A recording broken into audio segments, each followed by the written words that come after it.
That our country has been growing at a handsome rate in the last 15 years ever since the reform program was launched. Our growth rate has averaged above 6 to 6.5%. In recent years, we have improved upon that performance.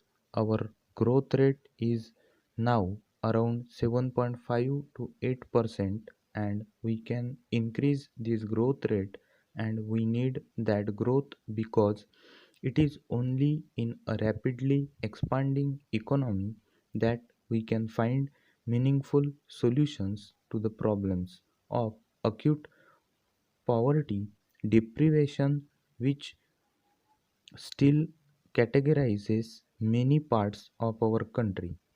And if growth is not there, the whole process of redistribution of incoming wealth becomes a zero sum game. And when social possesses become zero-sum games, they give rise to great degree of anger, frustration, and therefore we need this vibrant growth to provide the wherewithal in which redistributing processes can become a positive sum game and not a zero sum game. And therefore understanding of the process of growth, particularly paying attention to the need of rural development, paying particular attention to the delivery of basic social services such as health, education, or the management to the municipal and panchayati raj institutions. All these are integral to our understanding of the processes of growth, processes of change, and I sincerely hope that you will take permanent interest in all these processes of nation building. Para, when I look at the civil servants in the British time, there is one thing which strikes me.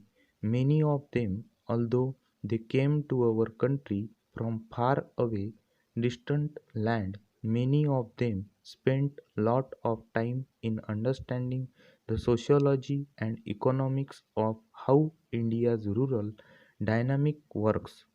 I think of late, probably because people don't stay in jobs long enough. Therefore, I think that depth of knowledge that our civil servants need to understand processes of change, particularly in the rural sector, the problems of disadvantaged community, scheduled castes, scheduled tribes.